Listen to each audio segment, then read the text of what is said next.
आखिर कहां जाता है लोगों का पाप?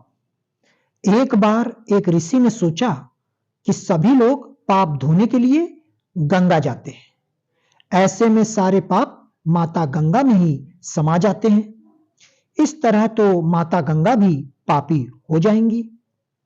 उस ऋषि ने यह जानने के लिए आखिर पाप जाता कहां है, इसके लिए ऋषि ने घोर तपस्या की। तपस्या करने के फलस्वरूप देवगण प्रकट हुए। तब ऋषि ने उनसे पूछा कि माता गंगा में जो पाप धोया जाता है वह कहां जाता है। तब भगवान ने कहा कि चलो गंगा जी से ही पूछते हैं। इस बारे में ऋषि और भगवान दोनों ने ही गंगा जी से पूछा कि हे गंगे, सब लोग तुम्हारे यहां पाप धोते हैं, तो इसका मतलब क्या आप भी पापी हुई? तब माता गंगा ने कहा कि मैं कैसे पापी हो गई, मैं तो सभी पाप लेकर समुद्र देव को अर्पित कर देती हूं।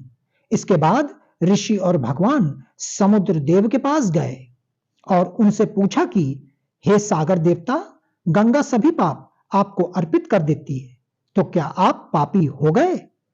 तब समुद्र देव ने कहा कि वो कैसे पापी हुए, वे तो सभी पाप को भाप बनाकर बादल बना देते हैं। अब ऋषि और भगवान दोनों ही बादल के पास गए। उनसे पूछा कि हे बादल देव, समुद्र पापों को भाप बनाकर बादल बना देते हैं, तो क्या आप पापी हुए? बादल ने कहा, मैं कैसे पापी हुआ, मैं तो सभी पाप को वापस पानी बना देता हूं और धरती पर गिरा देता हूं। इससे ही अन्न उपजता है, इसे ही मानव खाता है।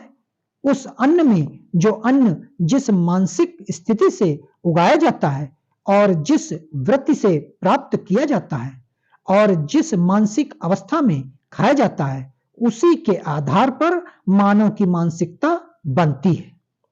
यही कारण है कि कहा जाता है कि जैसा खाए अन्न वैसा बनता मन। जिस वृत्ति से अन्न प्राप्त किया जाता है और जिस मानसिक अवस्था में अन्न को खाया जाता है, वैसे ही विचार मानव का बन जाता है। ऐसे में हमेशा भोजन शांत रहकर ही ग्रहण करना चाहिए। अन्न जिस धन से खरीदा जाए, वह धन भी श्रम का होना चाहिए।